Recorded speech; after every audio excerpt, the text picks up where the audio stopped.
Hello! Every time I see this man in the city of Toronto, my heart just suddenly skips a darn tootin' damn beat. But this one man, for some reason, always gets me smiling ear to ear. And for that man, who, if anybody doesn't know who I'm talking about, I am talking about Nicholas Kim Coppola. And if you still darn tootin' damn don't know who I'm talking about, I am talking about the mesmerizing, the beautiful Nicolas Cage. Wow, Daddy. That's what you call a legend, yeah. Let's just say no other man compares. Bye, King. This man owns my heart. He literally took my heart out of my body, was like, thank you very much. After watching him as Johnny Blaze in Ghost Rider, or even as Big Daddy in Kick-Ass, which actually, I think I have like all the DVDs in my little like cupboard, the closet thing. I am at one of the buildings, as I always say, one of the hot spots in Toronto where they do press, they do photo shoots, they do interviews for all the upcoming movies that are going to be premiered at the film festival. Out of nowhere, a group of sardines, like a group of fish, those fish in my eyes are hounds. They're the ones, the autograph hounds. For some reason, it's like they travel in groups, like sardines. They come from the corner of this one building, and all of a sudden they just bombard. And I know some of them, so I'm like, oh hey, like how's it going? And all of a sudden I'm like, whoa, like getting stomped on, falling. Like they literally were so aggressive, and I'm like, okay, well freaking let's get it up, let's get ourselves ready because somebody's obviously coming. Let's get prepared to like push and shove and hit people in the pelvis and the intestines, get these people falling so that way I could get up front. All of a sudden I see this tall, huge hat, beard perfectly trimmed, Mr. Nicholas Kim Coppola, Nicolas Cage. He's in a rush to get in, so he's quickly doing as much as he could going in. I know I wasn't kind of fearful of missing him because I knew he was going to do it on the way out. So I was like, okay, let the man go in. I was like, this is the chance to get all the hounds to get him right now because I kind of like backed up, gave them their space.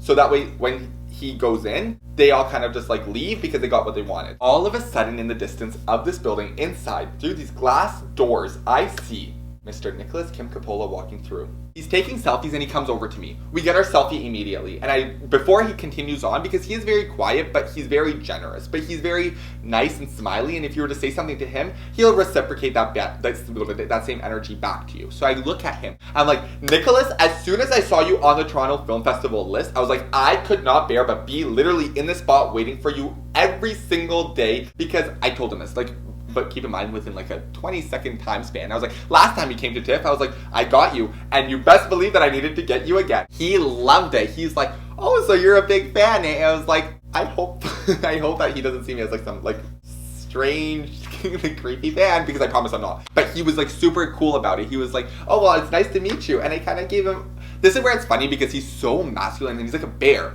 And it's like, you would think that he's so like, get away from me, but he's not. I was like, can I give you a hug? You would think that he'd be the kind of guy to be like, no. He was like, come over here. He puts his one hand around me and I wrap myself around him for like 0.01 seconds, like super fast. And I was like, okay, love you, king. And this is where the hound starts to come in and get a little aggressive. So at this point, Nicolas Cage saw that I was a fan. I was super genuine. All I wanted was really a picture with him. Nicolas Cage did not have a problem with that because he saw that I was just this dinky little boy who's harmless. Hi. This hound squeezes through and I was like, okay, I see that he thinks there's space when there isn't. He gets through, but he was super aggressive where it's like now he like pushed me, okay? And pushed the other person beside him. So left and right, okay? Just so he could have that room to get the autograph. You best believe that Nicholas Kim Coppola saw that because he literally looks at him, he's like, man, what are you doing? And then the guy goes, Nicholas, can you just like sign this? He was very straightforward with it and like very like not aggressive, but he was just kind of like, hi, can you just like sign this? He goes, why would I sign it when you literally just pushed two of my fans? How sweet. Like, can you imagine literally like Nicolas Cage, one of the biggest actors, defending you? I'm literally standing there like looking at the guy like, karma. And this is where it gets super nice. He literally grabs like my hand, like not obviously aggressively, and grabs the other person, the other fan's hand, and kind of just like pushes us back where the autograph hound goes like back, you know what I mean? And then he looks at us, like Nicolas Cage, he looks at us, he's like, are you guys good? We were like, yeah, that guy's just like a Nimrod. Like, what is he damn doing? Anyways, that is my story on me meeting Mr. Johnny Blaze. For anybody who's watching me, if anybody's ever done too damn watching me, I'll talk to y'all in the next video. TTYLs.